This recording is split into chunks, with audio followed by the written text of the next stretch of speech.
Oi pessoal, como eu prometi para vocês, eu fiz um guia rápido para a declaração do imposto de renda. Há algum tempo eu fiz um vídeo bem completo mesmo, desde o começo você abrindo um programa de declaração do imposto de renda e lançando tudo nele, todas as informações, desde as suas informações básicas, recebimento de salário, investimentos no Brasil, investimentos no exterior, dependentes. Então é um vídeo bem completo que eu fiz. Se você não assistiu ele, se você está chegando através desse vídeo, eu vou deixar o link dele aqui na descrição, mas também você aqui no guia rápido que eu vou mostrar para vocês, tem o link se você quiser assistir esse vídeo. Então esse vídeo, esse guia rápido, é só para servir como uma referência para você consultar. Ah, Breno, eu esqueci como é que eu lanço um fundo multimercado, eu esqueci como é que eu lanço um investimento no exterior. Então o guia rápido tem essa função, só de ser uma consulta mesmo.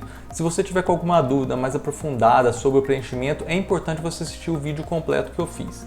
Mas beleza, vamos passar para o guia rápido aqui, deixa eu apresentar ele para vocês. Então aqui tem uma capinha, nosso guia rápido para a declaração do imposto de renda 2021.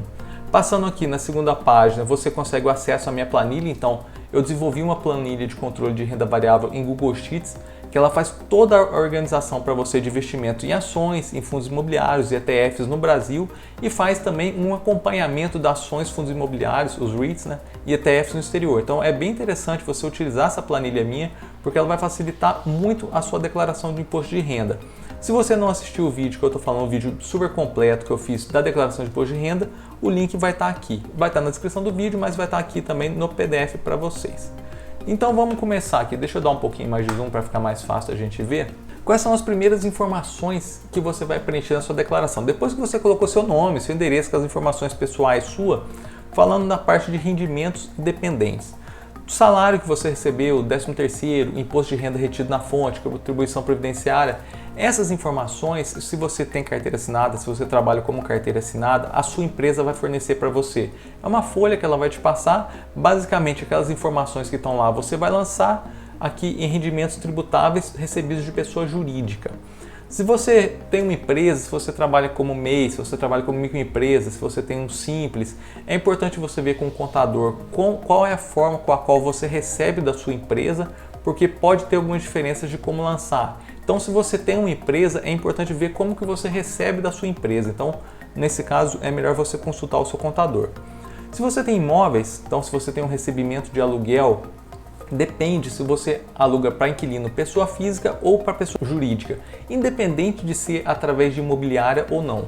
Se você recebe de inquilino pessoa física, você tem que instalar o programa que é chamado Carnê-Leão. Dentro do programa Carnê-Leão, você todo mês tem que preencher dentro do demonstrativo de apuração os aluguéis. Se tiver um imposto a pagar, normalmente os aluguéis acima de R$ 1.900 têm um imposto a pagar, esse próprio programa vai gerar uma DARF para você, você tem que imprimir essa DARF e pagar, e guardar esse comprovante de pagamento. Depois que você terminar o ano inteiro, depois que fizer preenchimento do ano inteiro dos recebimentos de aluguéis que você teve, você tem que exportar as informações desse programa e depois importar para o programa de declaração do imposto de renda. Se você aluga através de imobiliária, você normalmente paga taxas para imobiliária. Então, dentro do programa de imposto de renda, você pode lançar isso em pagamentos efetuados dentro do Código 71. Se você aluga para uma pessoa jurídica, então se você tem ali um ponto comercial que você aluga para uma loja, um andar que você aluga para uma empresa, você deve pedir para a empresa essas informações de pagamento. Você deve lançar com o CNPJ dela dentro de rendimentos recebidos de pessoa jurídica.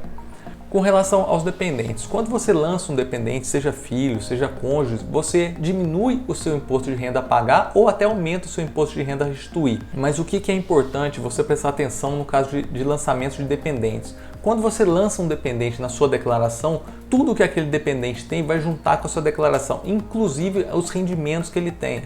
Então, se você tem um salário e lança alguma pessoa, algum dependente que também tem salário, o salário de vocês dois vai acumular para calcular o pagamento de imposto de renda. Então é importante você testar para ver se vale a pena vocês declararem juntos. Você faz uma declaração básica ali e vê quanto de imposto a restituir você vai ter e fazer as declarações separadas, ver quanto cada um vai ter de restituição ou pagamento de imposto e ver qual que é mais vantajoso, declarar junto ou separado. Então, sempre que você tiver um dependente que tenha renda, é importante fazer essa simulação. Faz uma simulação declarando os dois juntos e faz uma simulação declarando os dois separados.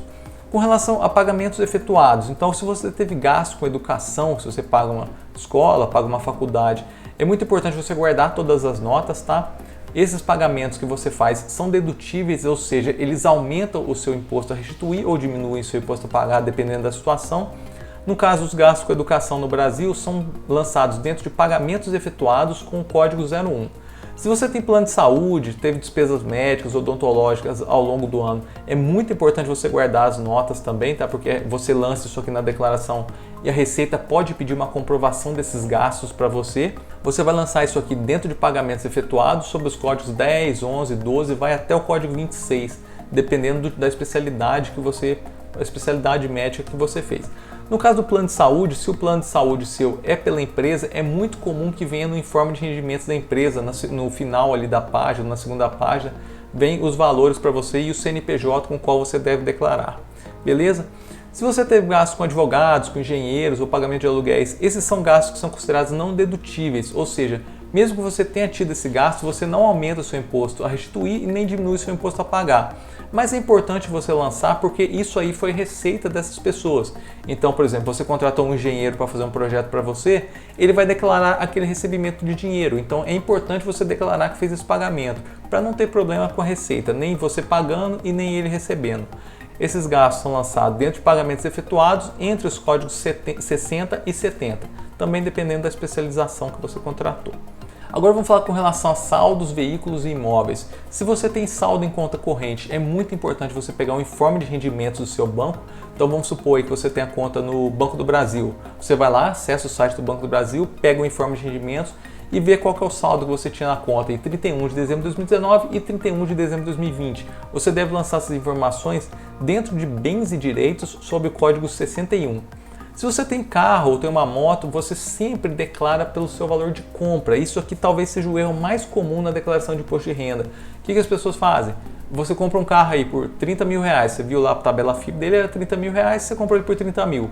No ano seguinte ele teve uma desvalorização, ele caiu aí para 28 mil reais. O que a maioria das pessoas fazem? Pega esse valor de 28 mil reais e lança ele na declaração de imposto de renda.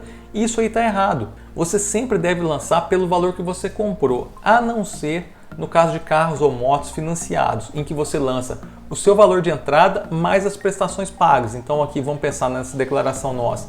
Você está declarando em 31 de dezembro de 2019 e 31 de dezembro de 2020. Em 31 de dezembro de 2019, você vai lançar a entrada que você tinha dado, mais as prestações até aquele momento, até 31 de dezembro de 2019. E em 31 de dezembro de 2020 é a entrada, mais as prestações que você pagou até 31 de dezembro de 2020. Então é só nessa situação que realmente você fica corrigindo o valor do seu bem.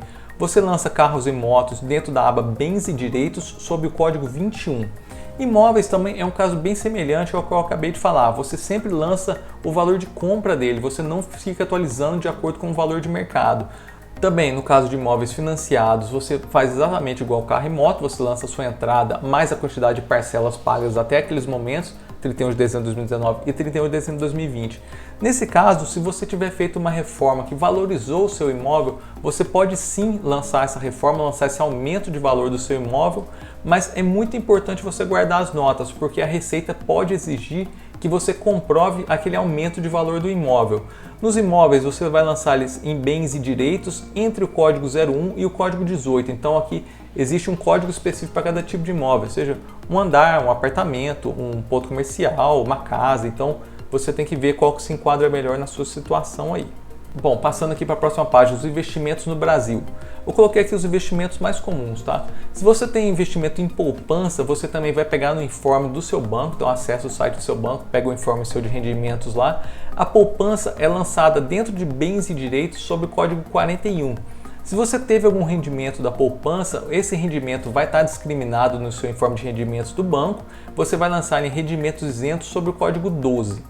No caso dos outros investimentos de renda fixa, como Tesouro Direto, CDB, LCI, LCA, CRIs e CRAS, você vai utilizar também o informe de rendimentos do seu banco ou da sua corretora e vai lançar sempre o CNPJ da corretora. Essa é uma dúvida bem comum também, porque às vezes você, através da corretora, por exemplo, você tem uma conta aí na XP, você pega na XP e investe no CDB de um banco, fica na dúvida, qual CNPJ que eu lanço?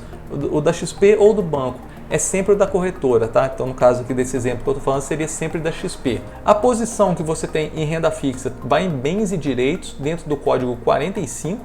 Essas informações aqui vão estar dentro do informe da corretora. Se você teve um rendimento não isento, o rendimento não isento nesses exemplos aqui acontece em Tesouro Direto e CDB. Vai tá discriminado ali dentro da sua corretora, do seu informe da corretora. Você vai lançar rendimentos sujeitos à tributação exclusiva dentro do código 06. Se você teve rendimentos isentos, ele vai ser lançado rendimentos isentos dentro do código 12. Esse caso aqui acontece em LCI, LCA, CRIS e CRAS. Se você tem investimento em fundos de renda fixa e fundos multimercado, também é muito importante você pegar o informe da sua corretora e aqui vem uma diferença. Você não usa o CNPJ da sua corretora, você usa o CNPJ do fundo para declarar. Então a posição você vai lançar dentro de bens e direitos no código 72, então aqui eu coloquei para não esquecer que é sempre o CNPJ do fundo. E se você teve rendimentos, vai ser em rendimentos sujeitos à tributação exclusiva dentro do código 06. A mesma coisa para os fundos de ações, você usa o CNPJ sempre do fundo, utiliza todas as informações que você tiver no informe da sua corretora. A posição você vai lançar em bens e direitos dentro do código 74 e os rendimentos você vai lançar dentro de rendimentos sujeitos à tributação exclusiva dentro do código 06. O que muita gente faz para simplificar? Soma os rendimentos dos fundos de ações, dos fundos de renda fixa e dos fundos multimercado e eventualmente aqui de um Tesouro Direto ou CDB. A sua corretora normalmente já fornece esse valor somado para você, todos os rendimentos sujeitos à tributação exclusiva que você teve. Então você pode simplesmente somar esses valores e declarar esse valor todo de uma vez só. Ou você pode declarar de forma separada. Eu já declarei junto, eu já declarei separado e nunca tive problema com nenhum tipo das duas declarações. Então, sempre aqui dentro de rendimentos sujeitos à tributação exclusiva, código 06. Continuando aqui, falando agora um pouco de investimentos no Brasil em ações, tá? Você sempre declara o preço médio de compra, você não atualiza pelo valor de mercado. Isso também é um erro muito comum. Você pega a cotação da ação lá no dia 31 de dezembro de 2019 ou 31 de dezembro de 2020. Isso aí está errado. Se você está utilizando minha planilha faz esse controle automaticamente para você. Basicamente é um copiar da minha planilha e colar no programa de declaração do imposto de renda.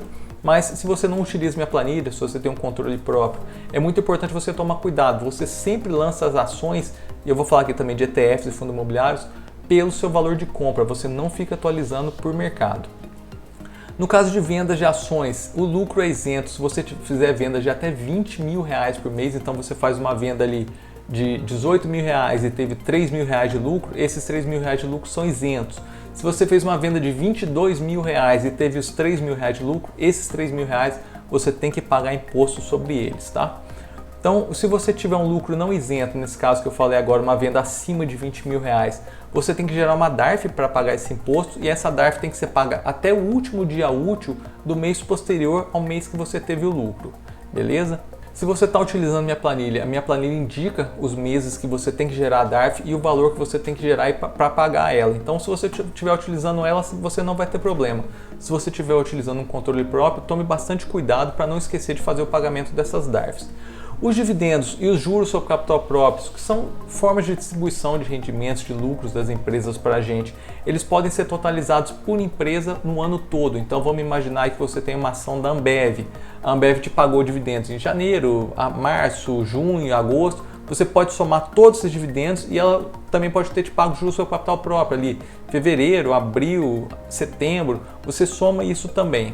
Você não precisa declarar os dividendos mês a mês, nem o juros sobre capital próprio mês a mês. Você pode agrupar por ação e tipo. Então você pode agrupar todos os dividendos que a ação te pagou e todos os juros sobre capital próprio que a ação te pagou. Você não pode somar os dividendos e juros sobre capital próprio, porque eles são lançados em lugares separados, e nem pode somar de todas as empresas. No caso aqui do Brasil, tem que ser declarado separado por cada empresa que te pagou. A posição que você tem nas ações vai dentro de bens e direitos sob o código 31. Os dividendos que você recebeu vão em rendimentos isentos sob o código 09. Os juros sobre capital próprio vão em rendimentos sujeitos à tributação exclusiva sob o código 10. Se você teve um lucro isento das vendas, como eu disse, uma venda abaixo de R$20 mil, você vai lançar isso em rendimentos isentos dentro do código 20. E se você teve um lucro não isento, existe uma aba dentro do programa do imposto de renda, que é a aba renda variável. Você vai lá abrir operações comuns e day trade e lança dentro do mês qual foi o lucro que você teve. Ou prejuízo, você também pode lançar um prejuízo, é só colocar um sinalzinho de menos na frente. Os ETFs, da mesma forma que as ações, você não atualiza pelo valor de mercado, você sempre lança o seu preço médio de compra.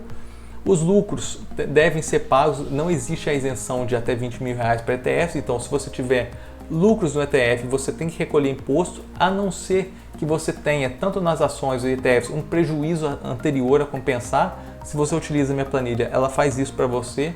Então, se você teve um prejuízo no passado, você pode usar esse prejuízo para compensar um lucro atual. E você só paga imposto sobre o que ultrapassar esse valor, essa é a diferença entre os dois. Mas tendo lucro, você vai ter que recolher uma DARF, você vai ter que pagar um imposto sobre esse lucro. A posição sua em ETFs você vai lançar dentro de bens e direitos sobre o código 74 e os lucros e prejuízos que eventualmente você tenha é no mesmo lugar que você lança aqui de ações, dentro da aba renda variável, operações comuns e day trade. Você inclusive soma as ações com os ETFs, é o mesmo lugar que você lança os dois. Os fundos imobiliários você também declara pelo preço médio de aquisição seu, você nunca atualiza ele. Os lucros também devem ter a DARF recolhida até o último dia útil do mês seguinte, não existe isenção também para fundos imobiliários, a não ser que você tenha um prejuízo a compensar anterior para você abater desse lucro seu. Os dividendos, um detalhe que é importante aqui, os dividendos quando você vai lançar o CNPJ não é o CNPJ do fundo, é o CNPJ da administradora do fundo. Então se você não souber qual que é o CNPJ da sua administradora, você consegue essa informação no site Status Invest, você põe o código do seu fundo imobiliário lá, você roda um pouquinho para dentro do site e você consegue o CNPJ.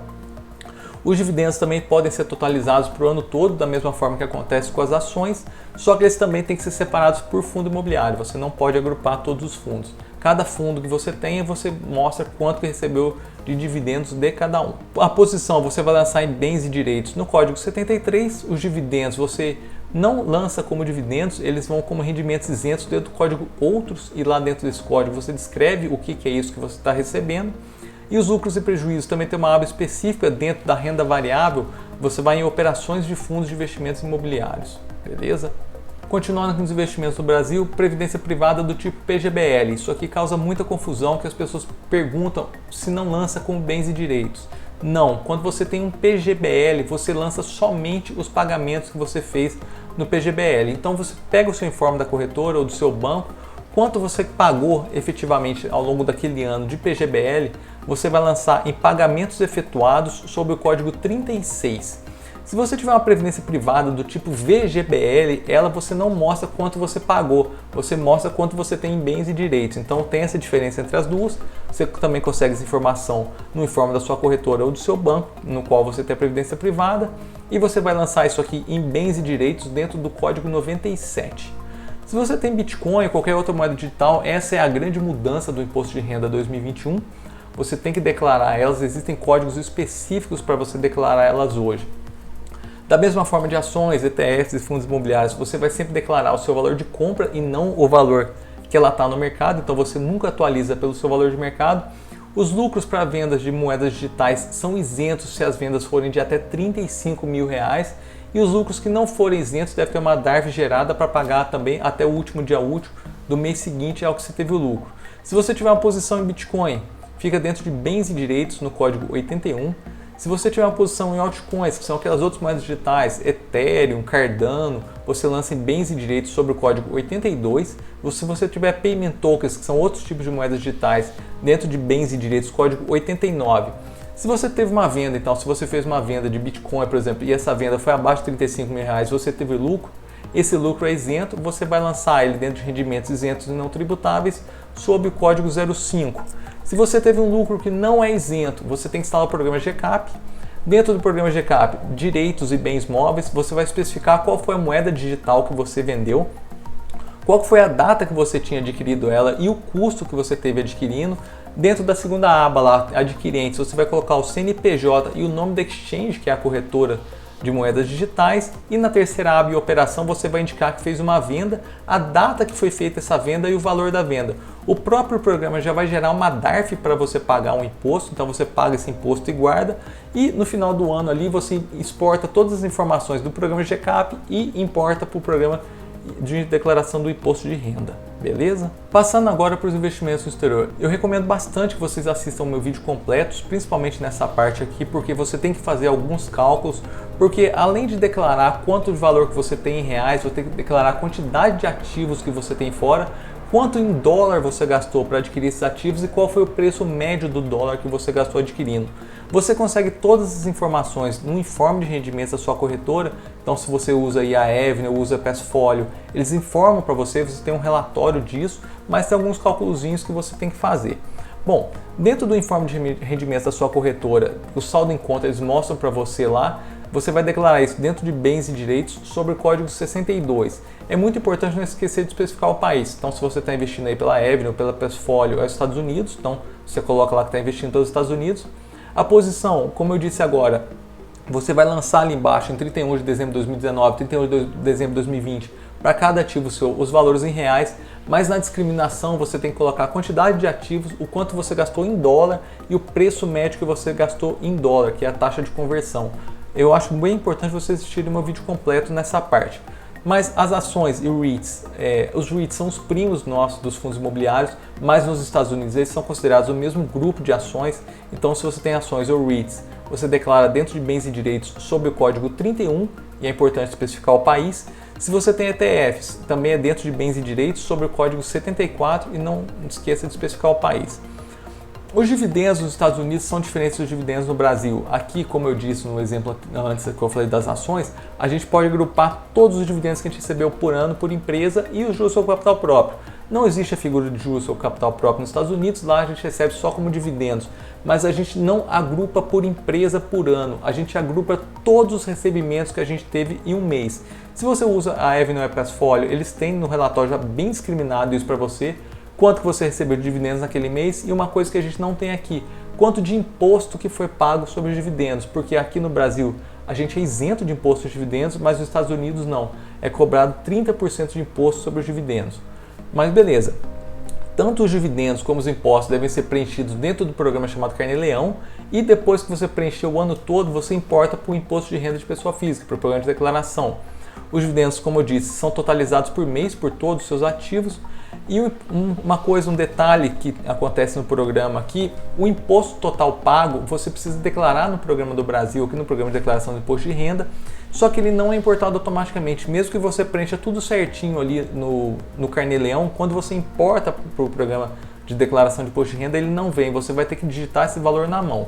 Então beleza, eu vou mostrar para vocês aqui onde que é, mas só para a gente reforçar. Os dividendos você vai lançar dentro do Carnê-Leão, demonstrativo de apuração. Os dividendos você vai lançar no exterior e os impostos pagos tem uma coluna de imposto pago no exterior. Então lança toda a coluna ali de exterior com os dividendos e a coluna de imposto pago você lança também os impostos que foram recolhidos. Quando você fizer essa importação para o programa de imposto de renda, então você vai exportar do Carnê-Leão e importar para o programa de imposto de renda, o valor total que você pagou de impostos pagos no exterior, você vai ter que repetir ele dentro do programa de imposto de renda, na aba de imposto pago ou retido, sob o código 02. Normalmente, quando você coloca esse valor lá, vai dar um errinho falando que o valor que você colocou é maior do que o que você pode abater. E isso acontece realmente porque nosso limite aqui é em 27,5%, nosso de imposto, e nos Estados Unidos é recolhido 30% sobre dividendos, então ultrapassa o teto. Mas não tem problema, esse erro é comum ele aparecer, vocês não precisam ficar preocupados.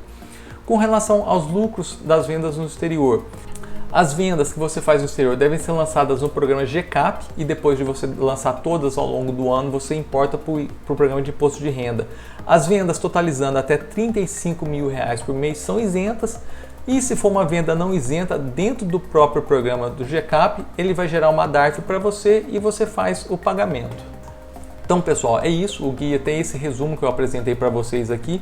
Se vocês tiverem algum comentário, se vocês acham que eu deveria acrescentar alguma coisa nesse guia, deixa um comentário aqui no YouTube, eu mando direct para o Instagram, que eu posso acrescentar nesse guia, eu faço uma atualização dele e coloco o link aqui na descrição do vídeo.